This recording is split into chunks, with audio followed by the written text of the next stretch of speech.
Hebreus capítulo 12, Hebreus 12, vamos ler a partir do versículo 14 até o versículo 17. Hebreus 12, 14 a 17. Diz assim a palavra de Deus. Gostaria que você lesse comigo, vou ler aqui na Nova Versão Internacional. Leia em voz alta comigo. O que diz ali? Essa primeira palavra, o que diz? Esforcem-se. Esforcem-se para viver em paz com quem? Com todos e para serem santos. Sem santidade, ninguém verá o Senhor. Cuidem que ninguém se exclua da graça de Deus. Que nenhuma raiz de amargura brote e cause perturbação, contaminando muitos. Que não haja nenhum imoral ou profano como Esaú, que por uma única refeição vendeu os seus direitos de herança como filho mais velho. Como vocês sabem, posteriormente, quando quis herdar a bênção, foi rejeitado. E não teve como alterar a sua decisão, embora buscasse a bênção com lágrimas. Amém? Vamos sentar na presença de Deus. Nós estamos aí há poucos dias do final de ano, chegando Natal, virá Ano Novo.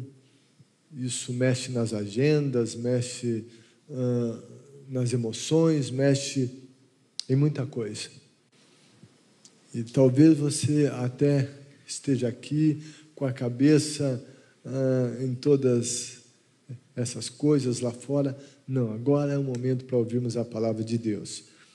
Mas sabe, querendo ou não, esse é o momento que nós refletimos mais sobre o que passou e também nós ficamos imaginando o que vem adiante. E nisso tudo, em qualquer momento do ano, em qualquer momento da vida, nós sempre precisamos olhar para as orientações divinas. As orientações divinas são para o mês de dezembro, quando o ano está acabando, quando vai começar o outro. Mas as orientações divinas, elas são para todos os dias, de todos os anos. As orientações divinas são as orientações do Pai. E as orientações do Pai estão na palavra dele. A Bíblia, a palavra de Deus, ela fala o que a boca de Deus diz. Enfim, a Bíblia é a boca de Deus. A Bíblia, ela não apenas contém a palavra de Deus. Ela é a palavra de Deus. É Deus dizendo. E Deus usou homens. Deus contando fatos, histórias. Deus revelando verdades. E Deus dando orientações. Deus é um Pai de amor. E nós, que somos pais, também amamos. Nós sempre procuramos falar aos nossos filhos as coisas boas, corretas, e o nosso alvo é que eles obedeçam para que eles estejam indo bem. Deus, de igual forma, deseja o nosso bem. E a partir disso, Ele orienta os seus filhos, dá orientações específicas, como eles devem se conduzir nesse mundo, como eles devem se comportar. E entre as orientações do Pai Celestial estão essas que nós lemos hoje. E são orientações, sabe, muito significativas. E aqui, versículo 14, ele diz: esforcem-se. Esforcem-se. E eu já vou pensar um pouquinho melhor com você sobre essa palavra esforcem-se. E daí ele vai falar em que com que objetivo nós devemos nos esforçar. Ele diz: esforcem-se para viver em paz com todos e para serem santos. Ele diz: esforcem-se. Daí ele fala duas coisas que eu e você devemos nos esforçar. Em primeiro lugar, para que tenhamos a paz com todos. Em segundo lugar, para que sejamos santos. E depois ele vai encerrar esse versículo dizendo: sem santidade ninguém verá o Senhor. Agora, deixa eu pensar um pouquinho nessa palavra esforcem-se, que está lá na NVI, na Almeida está seguir, mas a NVI escolheu aqui uma palavra melhor do que Almeida, porque seguir não comunica muito bem o que o escritor está dizendo aqui. O escritor, inspirado pelo Espírito Santo, o Espírito Santo inspirou o escritor aos Hebreus, e o termo que o Espírito Santo escolheu foi esforcem-se. O que quer dizer esforcem-se? Lá na língua original, lá no grego, dioko. Esforcem-se é aqui uma palavra muito forte. Fala de correr atrás. Fala de correr a fim de capturar. Fala de uma perseguição. Eu quero algo, eu vou perseguir isso. Vou perseguir. Fala de uma procura ansiosa. Eu preciso. Eu tenho que conquistar isso. Fala de colocar todo o empenho e energia para conseguir. Esforcem-se tem a ver com isso. E esse verbo esforçar-se, ou seja, esforçar, ele está na voz ativa. Ou seja, o sujeito realiza a ação. O sujeito é ativo na ação. Ele não é passivo. Ele não sofre ação. Ele realiza a ação. Então, e também esse verbo, além de estar na voz ativa, ele está no modo imperativo. É ativo, voz ativa, e no modo imperativo. É uma ordem. Isso faz com que esse verbo esteja muito forte. É um termo forte, um verbo forte, e a maneira que é a conjugação dele reforça ainda mais. Então, quando a gente está lendo aqui esse esforcem-se, sabe, isso é muito forte. O que o Espírito de Deus está colocando aqui por meio do escritor aos Hebreus, sabe, é algo muito intenso, tem uma intensidade. Esforcem-se. O que ele manda que nós nos esforçamos? Ele diz: esforcem-se, empenhem-se para viver em paz com aqueles que eu gosto. É isso? Com alguns, é isso? Esforcem-se para viver em paz com quem? Com todos. Com todos. É o que a Bíblia diz, é o que o Espírito Santo está dizendo na palavra de Deus aqui. Esforcem-se para viver em paz com todos. E com todos é com todos. Com aqueles que concordam comigo, com aqueles que eu discordo. Viver em paz com alguém que tem um jeito diferente do meu. Se eu sou mais quieto, de repente tem alguém que é muito tagarela, muito conversador, e quem sabe eu diga: puxa vida, mas não gosto, fala demais. né? E talvez o que fala demais, fala bastante, vê alguém lá que é quietinho, não gosto, não abre a boca. Ou seja, não é só para eu me esforçar para ter paz com quem é bem do meu jeito, que é parecido comigo, que concorda com tudo que eu concordo. Não, está escrito que a gente tem que colocar um esforço, se empenhar para ter a paz com todos. Com todos. Mesmo com aqueles que não gostam de mim. A Bíblia diz todos. Mesmo com aqueles que falam mal de mim. Todos é todos. Mesmo com aqueles que me prejudicaram. A Bíblia diz que é para eu me esforçar para ter paz com todos. E que grande desafio. Isso não é fácil. Tanto não é fácil que a palavra escolhida, essa aqui que a gente analisou, esse esforcem-se, que é uma palavra forte. Se essa palavra foi escolhida, é porque o desafio é grande. Não é fácil ter paz com todos. Mas a Escritura diz que eu tenho que me esforçar para ter paz com todos. Onde quer que esses todos estejam.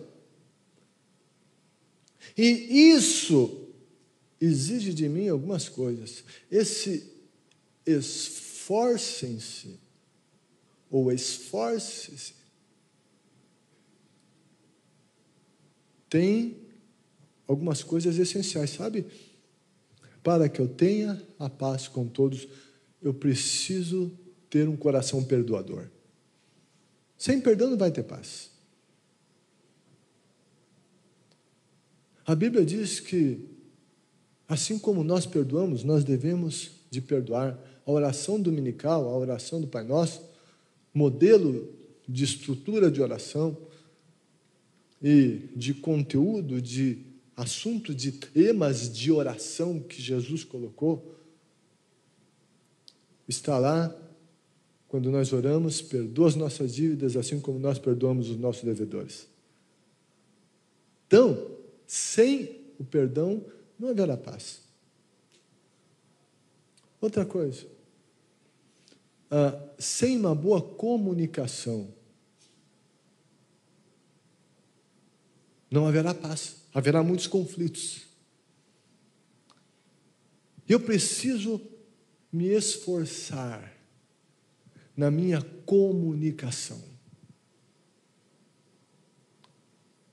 Comunicação, alguém disse, não é o que eu falo, mas é o que o outro entende. Se eu falei, se eu disse alguma coisa e o outro não entendeu, não teve comunicação, porque não entendeu. Eu li alguma vez alguém que escreveu, eu não sou responsável pelo que os outros entendem, só sou responsável por aquilo que eu falo. Não é bem assim. Eu preciso sim me preocupar e buscar comunicar.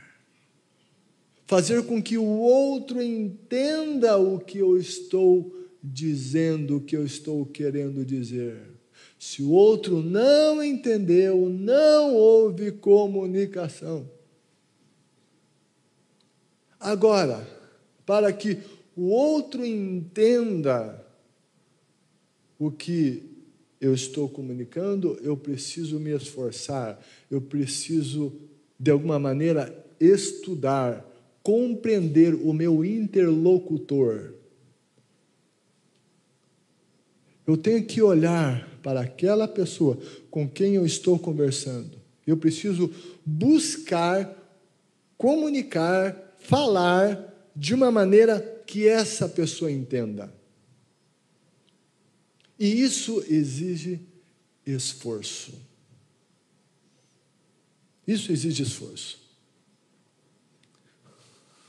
Para que eu tenha a paz com todos. Para que eu me comunique. Eu também tenho que me colocar no lugar da outra pessoa. Buscar me colocar no lugar daquela outra pessoa. Eu preciso tentar colocar os meus pés nos sapatos daquela pessoa. Se eu fizer isso, e de novo, isso demanda esforço. Esforço, disposição. Sabe, se eu não fizer isso, vai ser difícil eu comunicar e vai ser difícil ter paz. Então, para que eu tenha a paz com todos, eu preciso buscar entender como as pessoas a quem eu falo, com quem eu convivo, como elas entendem. E é desejável que as outras pessoas também busquem me entender. No entanto, nem sempre assim, na maioria das vezes não. Mas, nisso tudo, no mínimo eu preciso buscar fazer a minha parte. Eu preciso falar de acordo com o que a pessoa entenda. E muitas vezes a gente tem essa disposição para fazer isso com os pequenos, com as crianças. E daí o pequenininho está ali, daí a gente se abaixa. Daí a gente fica olho no olho. E a gente busca um vocabulário que essa criança entende. É isso, não é, Beca? Todo dia faz isso. Então, sabe, a gente vai buscar, nós realizamos todo um esforço para comunicar com aquela criança de acordo com a idade dela, com o contexto dela, com a vivência dela, com a história de vida que ela teve até o momento. Nós fazemos isso com as crianças. Mas sabe, a gente tem que fazer isso com todos. Buscar uma comunicação adequada com todos. E sem boa comunicação não tem paz. O que você acha que vai acontecer? Se um fala alguma coisa, o outro entende outra coisa, e a partir do momento em que ele entende outra coisa, ele vai dar uma resposta que não era aquilo que o que primeiro falou queria ouvir, e daí ele também não entende, vai dizer outra coisa que o outro não entende, gera irritação, tensão, discussão. Esforcem-se para ter paz com todos. Para que a gente tenha a paz com todos, é importante que nós consideremos o histórico de vida daquela pessoa. E dentro do nosso conhecimento, e é claro, são interlocutores diversos, alguns mais conhecidos, outros menos, mas buscar conhecer o histórico daquela pessoa. Isso nos ajuda a compreendê-la. Nós precisamos entender que o mundo não é igual a gente. Nós precisamos entender que nós nunca vamos conseguir que todos venham a pensar exatamente como eu penso, que todos sejam como eu sou. Isso me ajuda a ter paz com todos. Agora, há coisas que são totalmente erradas e a nossa norma, o padrão que temos é a palavra de Deus, e tem coisas que quebram a palavra de Deus e as pessoas estão quebrando a palavra de Deus. Eu não estou dizendo que eu vou concordar com as pessoas. Buscar a paz com todos não quer dizer concordar com o que está errado e dizer que o errado é certo. Mas quando a Bíblia diz que eu tenho que buscar ter a paz com todos, isso implica buscar ter paz com aqueles que não seguem o padrão da palavra de Deus. Mas como é que funciona isso? Eu vou negar o que eu acredito? Não. Inclusive, nós precisamos firmar os nossos valores e as nossas convicções. Se elas são bíblicas, se estão explícitas na palavra de Deus, se estão muito claras. Então, sabe, eu não posso negociar isso. E eu tenho que comunicar essas verdades também. Mas como é que vai acontecer isso? Se essa pessoa discorda, eu penso assim e ela pensa de outra maneira. Esforcem-se. Esforcem-se. Eu preciso comunicar esta verdade com convicção, com firmeza. Mas a Bíblia diz que nós temos que falar a verdade em amor. Não em arrogância, não num discurso carregado de prepotência, ou de raiva, ou de ira. Não, mas em amor. E o amor dá o tempero necessário para todas as coisas. Falar a verdade em amor. Quando nós falamos em amor, as palavras saem diferentes.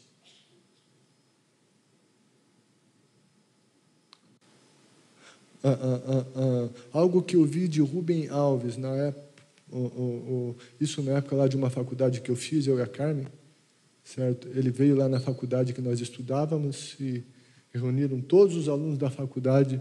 E Rubem Alves é um escritor brasileiro falecido. Eu não me lembro de tudo que o Rubem Alves falou, mas uma coisa que ele falou, eu lembro. Ele disse assim: o que mais importa não são as palavras, mas sim a música das palavras. Ou seja, a tonalidade, o ritmo que elas são ditas. O que ele estava dizendo é o seguinte: mais importante do que o que eu falo é como eu falo. É como eu falo. É o jeito que eu falo. Dependendo da tonalidade, do jeito que eu falo, eu vou dizer uma coisa, a pessoa vai interpretar aquilo como um ataque, e ela coloca uma barreira na frente, e nada mais entra. Você pode falar o que quiser, pode usar as maiores argumentações do mundo, ela colocou a barreira. Por quê? Porque nós não soubemos comunicar. Sabe o que é isso? Esforcem-se para ter paz com todos.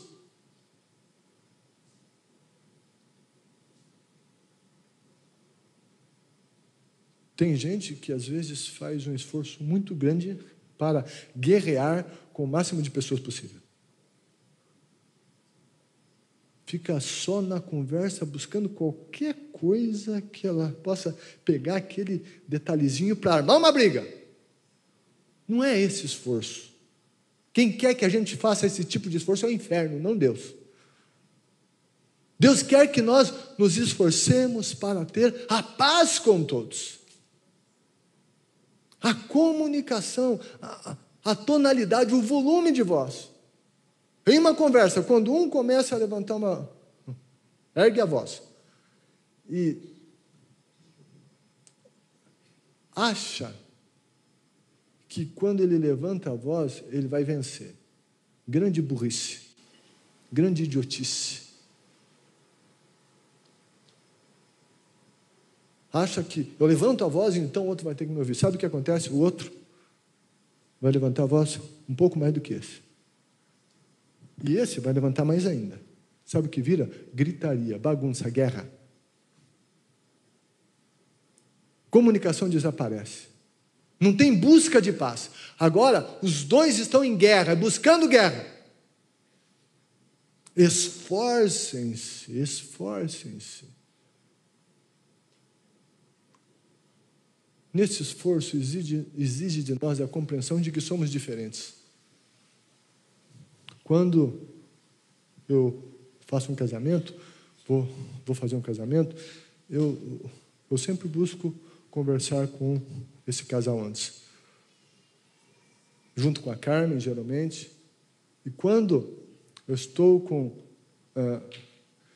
esse casal, alguma coisa que eu com a Carmen sempre dizemos: lembrem-se de que vocês são diferentes. Um é homem, outra mulher. Só aí tem um mundo de diferença. São duas pessoas que vieram de lugares diferentes, com históricos diferentes, que receberam valores diferentes, instruções diferentes, que tiveram experiências diferentes, que tiveram alegrias diferentes, como dores diferentes e muitos traumas diferentes.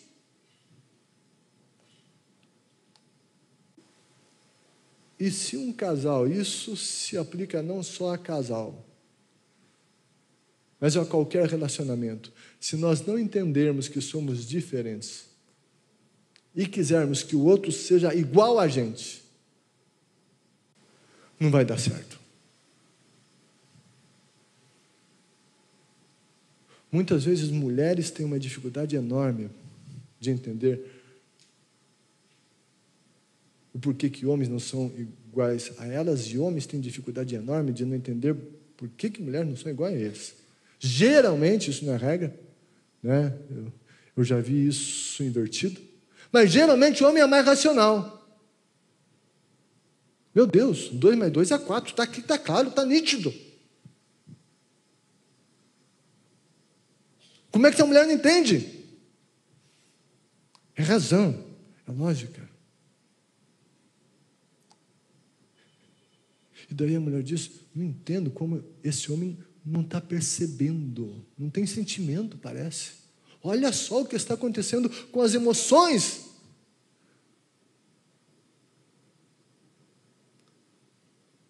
Então, o que é preciso acontecer num casamento ou em outros relacionamentos? Mas aqui o exemplo do casamento. O homem tem que entender que a mulher é mais emoção, a mulher tem que entender que o homem é mais razão. É preciso conversar, ter uma boa comunicação.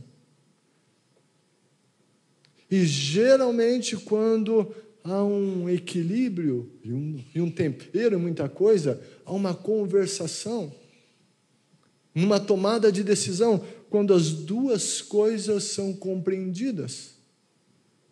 E uma decisão é tomada, geralmente essa decisão tem muito mais chance de acerto. Muitas vezes eu tenho algo muito lógico na minha cabeça, eu estou pensando em fazer uma coisa assim, porque é lógico, daí eu converso com a Carmen, ela analisa e ela me ajuda a pensar nas emoções das pessoas, no que aquela decisão vai gerar na atmosfera emocional daquela situação.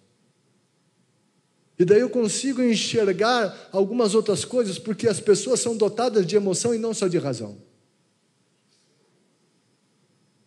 Eu tenho que ter decisões racionais, lógicas, mas eu tenho que lidar com emoções. Então, isso tudo, sabe o que é? Esforcem-se. Para tudo isso tem que ter um esforço. Tem gente que não quer. Enfim, o que ele quer é ter razão e mostrar. Olha, eu tenho razão por causa disso, só eu tenho razão, você está errado, você está 100% errado, estou sempre. Eu tenho razão. Tem gente que tanto quer defender a sua razão, que acaba por perder a razão. Esforcem-se. Eu creio que você está entendendo que isso se aplica entre o casal. Entre pais e filhos. Gerações diferentes. Tem os conflitos de gerações. Isso se aplica entre irmãos. Isso se aplica na vida do lar, da igreja, do ministério, do trabalho, na escola, em todos os ambientes. E a Bíblia está dizendo: esforcem-se para ter paz com todos. Romanos 12, 18, a Bíblia diz: façam todo o possível Esse aqui é outro versículo, 12, 18 de Romanos. Façam todo o possível para viver em paz com todos. Façam todo o possível. O que Paulo está dizendo também? Esforcem-se. Façam todo o possível para viver em paz com todos. É verdade que às vezes não é possível. Às vezes, de fato, e verifique se isso é um fato, se isso não é uma desculpa, ok? Às vezes, de fato, tem alguém que não quer a paz. Tem alguém que não quer e, de repente, essa paz não vai ser possível. Mas Paulo diz, façam todo o possível. O que estiver ao meu alcance, eu tenho que fazer. Eu não posso fazer o impossível. Quem pode fazer o impossível é Deus, não eu. Mas eu tenho que fazer todo o meu possível. Esforcem-se. Esforcem-se para ter paz com todos. Sabe, para que eu tenha a paz com os outros, vamos lembrar de uma coisa elementar. Em primeiro lugar, eu preciso de ter a paz no meu coração. Eu preciso ter paz. Se eu estou bem com Deus, vou estar bem comigo mesmo. Se eu estou bem comigo, isso ajuda muito estar bem com outros. Mas, enfim, esforcem-se para ter paz. Como estão os nossos relacionamentos? A gente está tendo conflito com outros?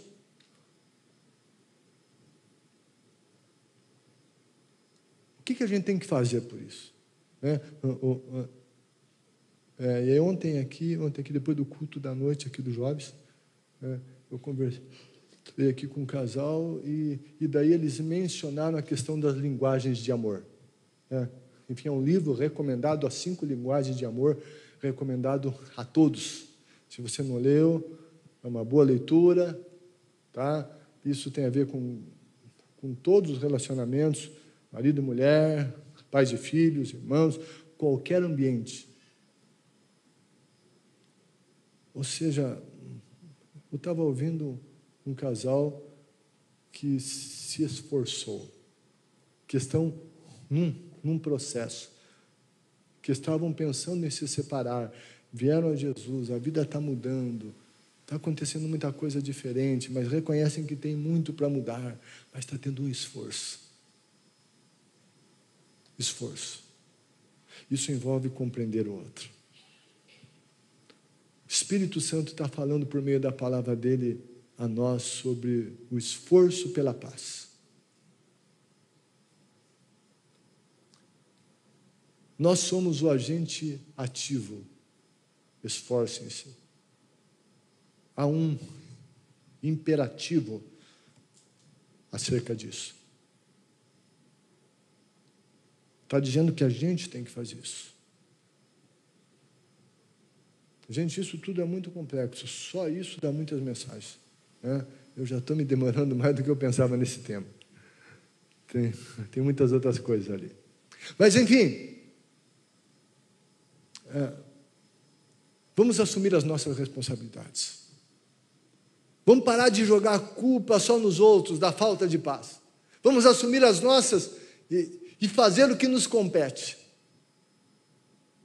A Bíblia não está dizendo, façam com que outros se esforcem para que eles tenham paz com você. Não. Ela diz que nós é que precisamos nos esforçar. A decisão do outro é o outro. E sabe, muitas vezes é a nossa decisão que começa a mexer com o outro. Esforcem-se para que vocês tenham a paz com todos. E daí tem uma segunda situação aqui. Esforcem-se para viver em paz com todos e para serem santos.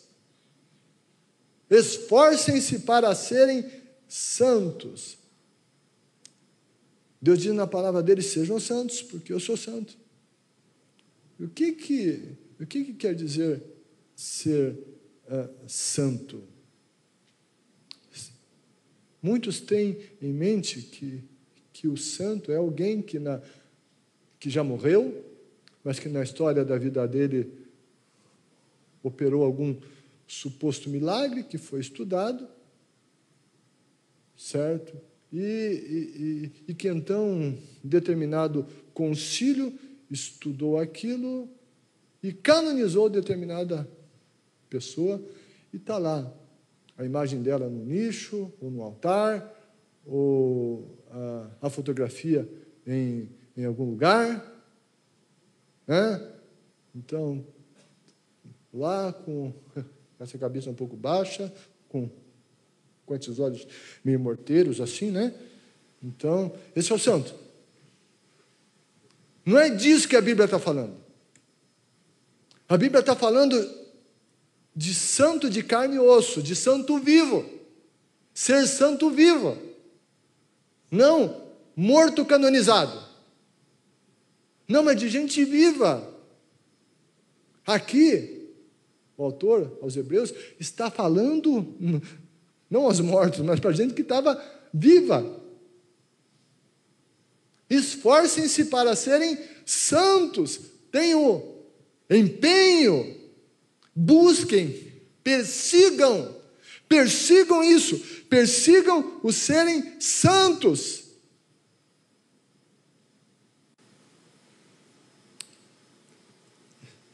E a Bíblia fala de santidade, fala do processo de santidade. E a Bíblia nos diz como que se dá esse esforço em sermos santos.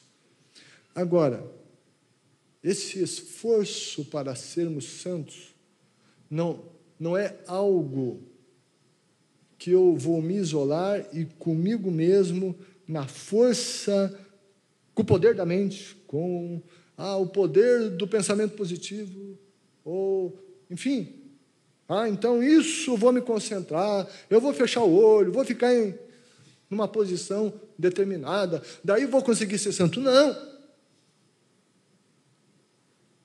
Ser santo não vem de nós. Nós não vamos conseguir ser santos na força da carne e com nossa capacidade pessoal, unicamente com os recursos que eu tenho em mim mesmo. Não. Assim a gente não consegue ser santo.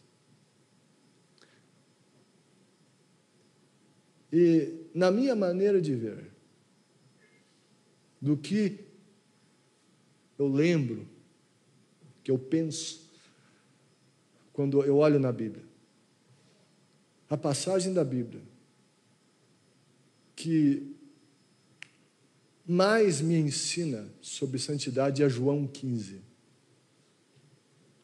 Quando Jesus disse, eu sou a videira, vocês são os ramos. Aquele que está em mim e eu nele, esse dá muito fruto. Ele disse, eu sou a videira verdadeira. Videira, esse é da uva, a parreira, Jesus está usando essa figura. A vara, os ramos, vem da videira, daí vem a uva. Jesus usa essa figura. Ele diz, meu pai é o agricultor.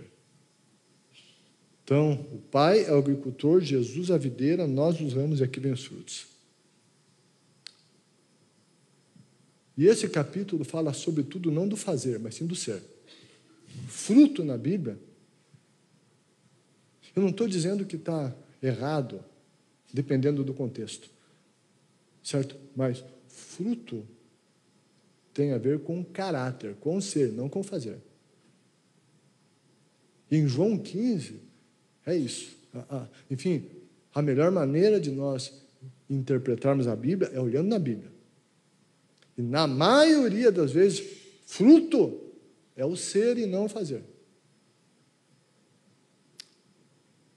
E em João 15, esse dar fruto tem a ver com a reprodução do caráter de Jesus.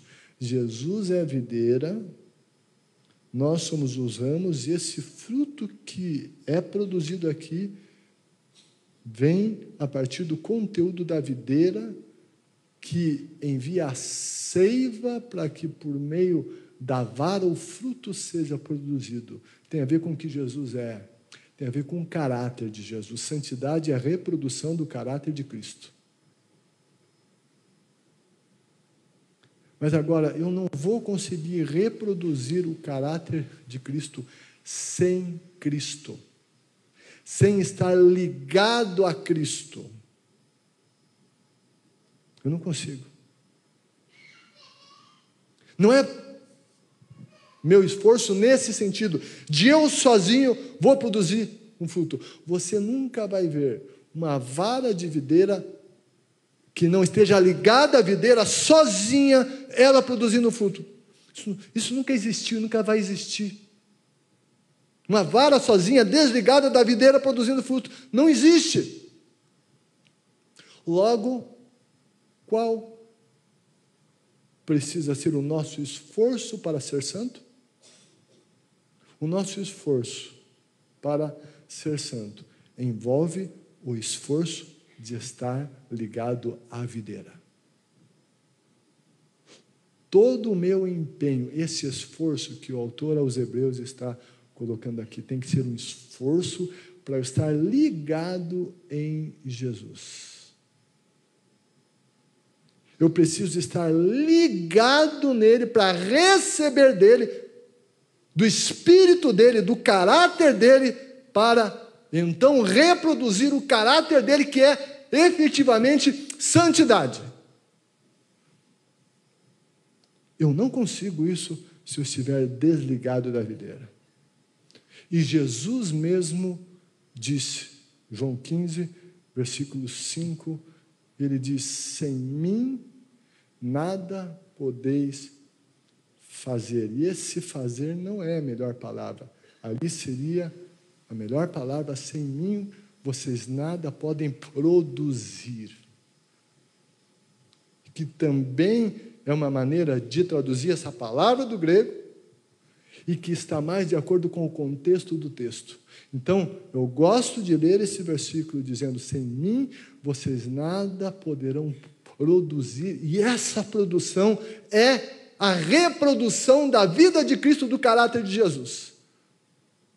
Sem mim não tem como. E Jesus disse: a vara de si mesma, o ramo de si mesmo, não dá fruto, se não estiver ligado na videira. Tudo vem a partir do estar ligado na videira. Porque daí a gente recebe força de Jesus. Então, eu volto à tona essa verdade. Todo o meu esforço para a santidade deve estar em estar ligado a Cristo. Mas agora, como é que eu vou estar ligado a Cristo? Em primeiro lugar, eu preciso acreditar no amor de Deus. Eu só vou me aproximar de Jesus, estar em Jesus, se eu acreditar que Ele me ama. Se eu acreditar na graça, se eu acreditar no perdão, se eu acreditar na misericórdia dEle. Sabe por quê? Porque eu piso na bola. Eu peco, então eu preciso de acreditar que Ele me ama e Ele me aceita. Se eu vou a Ele, se eu estou nele, sabe, Ele me aceita, Ele me perdoa. Se eu não acreditar que Ele me perdoa, não vou estar ligado nele.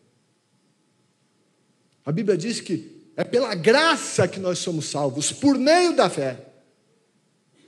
Não é por méritos pessoais. Eu não estou ligado em Jesus porque sou merecedor, mas é por graça. Então, para estar ligado nele, eu preciso crer na graça. Que Ele me ama apesar de mim. E que se eu me arrepender, Ele me perdoa.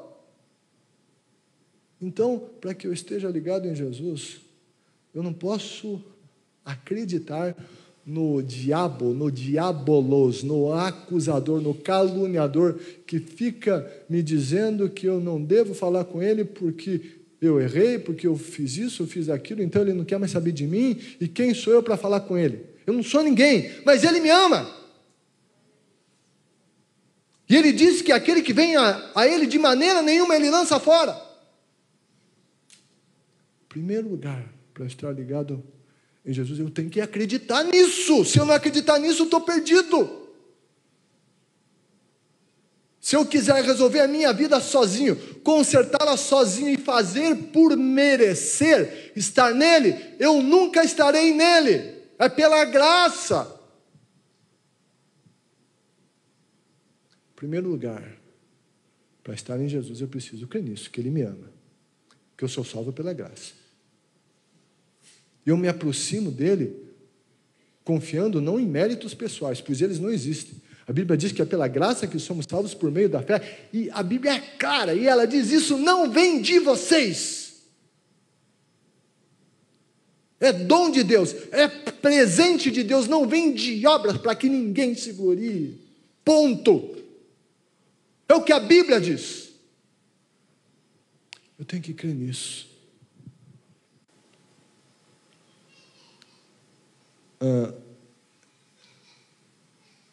E então vem outras coisas, sabe? Para eu estar ligado em Jesus, Jesus disse assim, se vocês estiverem em mim e as minhas palavras estiverem em vocês, está ali em João 15. Está falando dessa ligação. Então vocês vão pedir tudo o que vocês quiserem e será feito. Aqui tem toda uma outra mensagem, mas se vocês estiverem em mim, minhas palavras em vocês, sabe o que Jesus está dizendo? Que a gente está ligado nele quando a palavra dele está em nós. E aí entra todas as atividades que fazem com que a palavra dele esteja em nós e que nós estejamos nele. Sabe de uma coisa? A gente precisa de Bíblia. A gente precisa ler a Bíblia todo dia. Assim como nós comemos todo dia. Nós precisamos ler a Bíblia todos os dias. Nós precisamos de Bíblia na vida.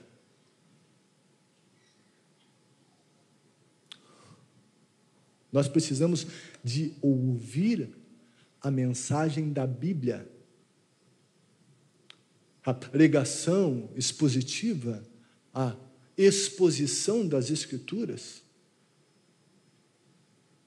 No culto, no grupo pequeno, nas salas de ensino, na EBD, enfim. Gente, nós precisamos de Bíblia. De Bíblia. O que está vindo aí em janeiro, certo? Essa questão do Summer Camp. Sabe o que é isso? É todo um movimento para levar os juniores lá para a chácara, ficar, são 5 dias, 5, 6 dias. 6 dias. Sabe o que vai ter lá? Bíblia. Bíblia. Para que os nossos juniores recebam Bíblia.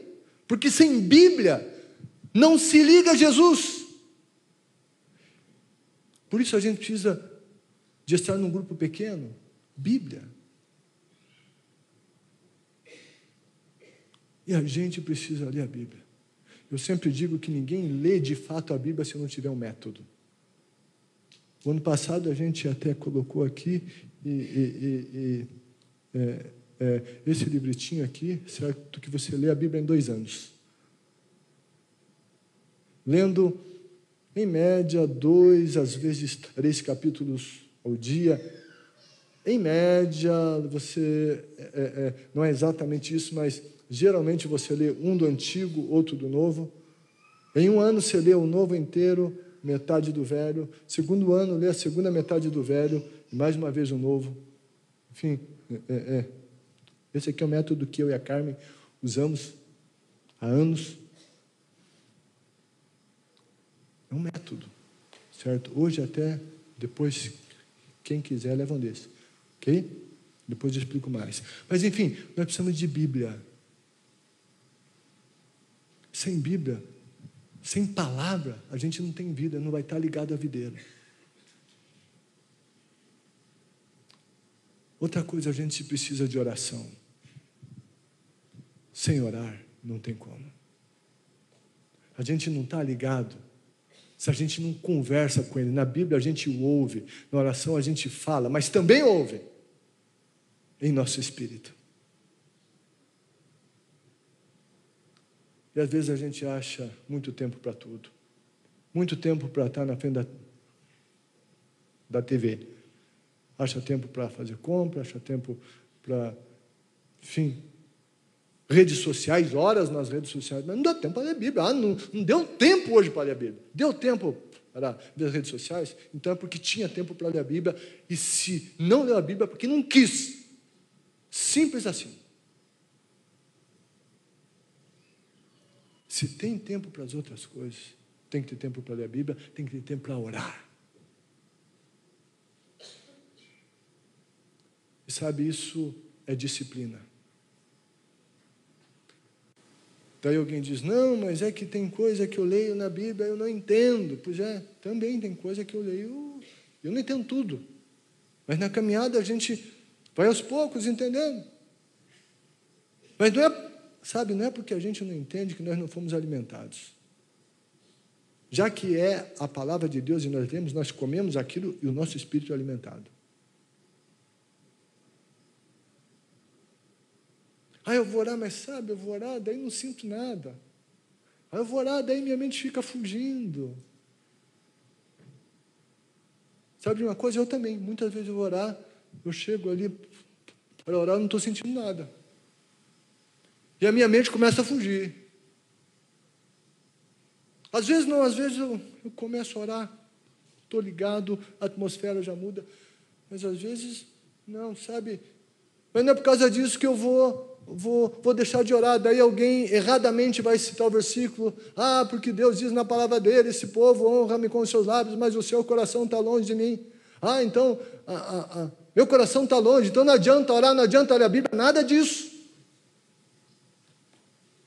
Se eu estou me esforçando, Deus está vendo, isso tem valor diante de Deus, e se eu estou lutando contra a fuga da minha mente e contra todas essas coisas, isso indica que eu estou buscando a Deus de coração. O entendimento é outro.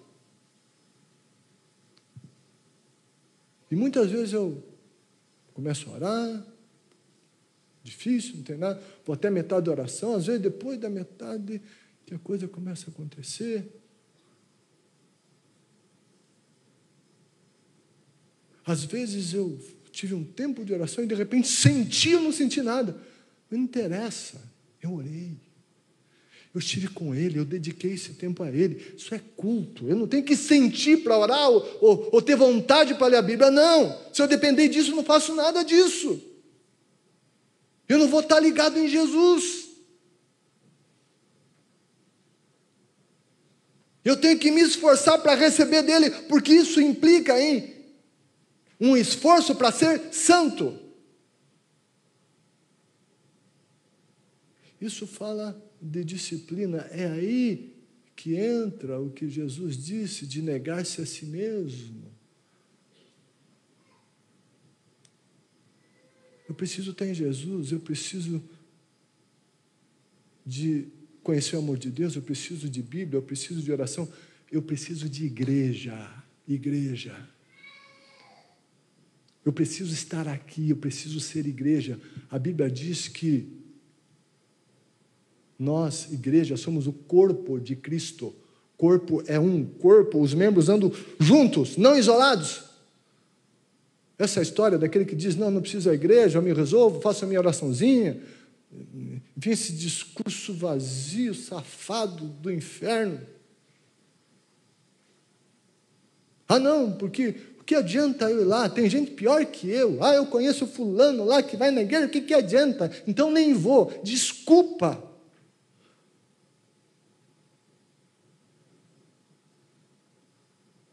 A Bíblia disse que se nós nos julgássemos a nós mesmos, não seríamos julgados.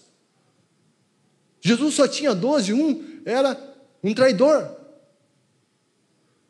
Os outros discípulos não disseram, não, o que adianta eu estar aqui se o Judas está aqui? O Judas tomou o caminho dele. E Jesus disse que no meio do trigo tem joio. E que essa separação do joio e do trigo só vai acontecer na vinda de Jesus e não antes. Então, a gente convive com joio sim. E o nosso maior cuidado é para não ser joio. E quem tem esse tipo de discurso, até agora, está sendo esse joio. Que está buscando influenciar outros, que está lá longe, quer tirar os outros daqui. E se diz cristão ainda. esse braço não vai viver isolado do corpo. Eu e você não estaremos ligados a Jesus se não estivermos no corpo dele, na igreja dele. Alguém disse que tem duas coisas que a gente não consegue fazer sozinho. Uma é se casar. Ninguém casa sozinho. E outra é ser cristão. Ninguém é cristão sozinho. Queremos estar ligados em Cristo? E sabe, tudo conspira para que a gente não esteja ligado a Cristo. Tudo conspira contra isso. Tudo conspira para que a gente se desligue. Sabe por quê? Porque daí o ramo vai estar fora da videira. Não vai dar fruto. E daí Jesus disse que esse ramo só vai servir para ser queimado. E a figura disso, muito clara e nítida, é o inferno e não é outra. Esforcem-se para serem santos. Gente, eu vou correr aqui agora. Daí versículo 15 diz: cuidem que ninguém se exclua da graça de Deus, que nenhuma raiz de amargura venha a brotar, ela brote e cause perturbação, contaminando a muitos. Outra palavrinha muito importante aqui. Cuidem. Episcopel, que era o trabalho do bispo, exercer uma superintendência, cuidar, vigiar, se preocupar, olhar cuidadosamente, uma ação de grande responsabilidade, de verificação. Ele diz: cuidem, que ninguém se exclua da graça de Deus. Cuidem. Esse texto está alertando sobre o perigo de se excluir da graça de Deus.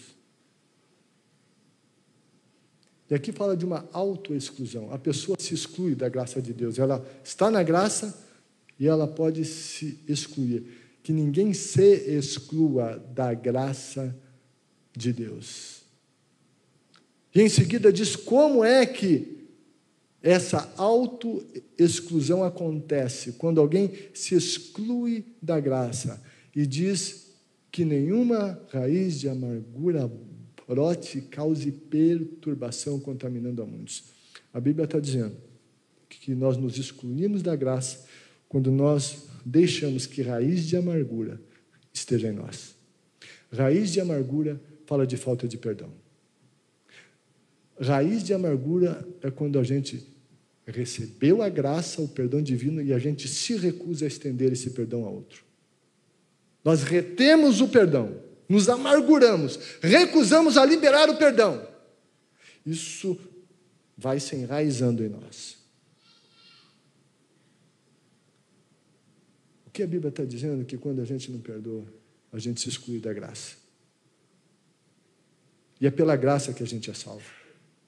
E daí, Jesus disse que quando a gente não perdoa, não é perdoado. Isso é sério. Não perdoar é não estender a graça recebida. E quando não estendemos a graça recebida,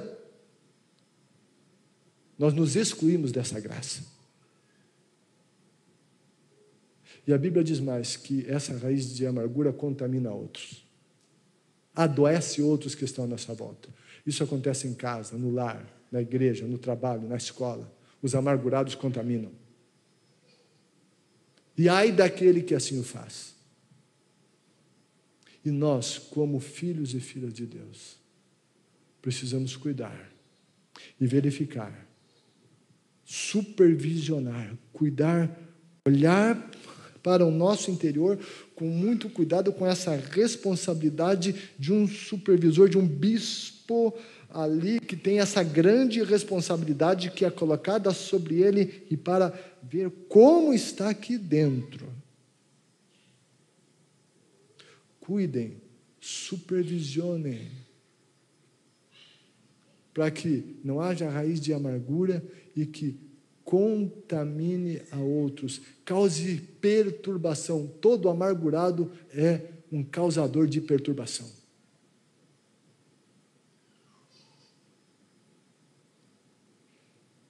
Em um casal, se tem um amargurado, ele é causador de perturbação. Os filhos serão perturbados, os outros serão perturbados. A gente está acabando esse ano, está começando outro. Ei, vamos, com a graça de Deus, vamos limpar o nosso coração de toda amargura. Isso é, no mínimo, inteligente. Que nenhuma raiz de amargura. E o terceiro item que eu quero rapidamente aqui colocar. Daí, versículos 16 e 17 diz que não haja nenhum imoral ou profano como Esaú, que por uma única refeição vendeu os seus direitos de herança como filho mais velho. Como vocês sabem, posteriormente, quando quis herdar a bênção, foi rejeitado e não teve como alterar a sua decisão, embora buscasse a bênção com lágrimas. Esaú, exemplo de Esaú. E aqui o escritor aos Hebreus diz que não haja nenhum imoral. A tradição rabínica falava de histórias de Esaú, de uma vida imoral e pervertida. Embora esses detalhes não estejam nas escrituras, mas isso está na tradição e é possível entender por essa declaração aqui, que o Esaú era um imoral. A Bíblia diz isso. Ele era imoral. Ele era um sujeito sexualmente pervertido. Ele está dizendo que que não haja nenhum imoral ou profano como Esaú. E daí vai citar um exemplo da vida dele, que por uma única refeição vendeu os seus direitos de herança como filho mais velho. O que era o direito do filho mais velho? O mais velho recebia o dobro da herança dos outros. E a Bíblia diz que o Esaú saiu caçar, voltou para casa, com fome. O Jacó tinha feito lentilhas, um ensopado lá. Ele sentiu o cheirinho. Ele disse: ô Jacó, me dá esse negócio que eu estou morrendo de fome. Daí o Jacó disse: olha, eu dou se você me vender o teu direito de filho mais velho. Ele falou: tá bom, estou com fome mesmo. Ou seja, ele, em um momento, por um momento de prazer, ele comprometeu o resto da vida dele. E a Bíblia o chama, então, de profano. Muitas pessoas, por um momento de prazer, detonam a vida toda. E a Bíblia está dizendo que não haja ninguém com esse comportamento de Esaú. Ele vendeu o direito de primogenitura, e aqui está falando de duas coisas. Como fala lá no livro de Gênesis, era duas coisas: direito de primogenitura, que era ter o dobro da herança. A segunda coisa era essa questão da bênção, a bênção da primogenitura. O mais velho recebia uma bênção especial. E daí o Jacó roubou dele. Mas esse texto dá a entender que esse roubo, ok, e a Bíblia não está aprovando a ação de Jacó. Tinha até uma profecia que o menor, enfim, que o mais velho serviria ao mais novo, que o maior serviria ao menor. Essa questão que Jacó seria o que herdaria isso. Contudo, Deus ia fazer isso, não tinha que o Jacó e a mãe dele meter a mão naquilo. Deus ia fazer. Contudo, isso aconteceu também. Deus permitiu que isso acontecesse por conta do comportamento irresponsável e profano de Esaú. Ele desprezou lá, então foi desprezado aqui. Ele perdeu tanto o direito de filho mais velho, como a bênção do filho mais velho. Porque ele foi imoral, ele foi profano. a imoralidade fará com que aqueles que a praticam venham a perder na vida. Perderão, os imorais sempre perderão. Nós vivemos em uma sociedade tomada pela imoralidade. E a Bíblia nos alerta sobre isso. Que não haja entre nós nenhum imoral ou essa pessoa que seja profana. Não, que não haja. Mas que eu e você sejamos santos. Que nos esforcemos para ter a paz com todos e para sermos santos. Que não haja nenhuma raiz de amargura e que não sejamos imorais ou profanos. Amém?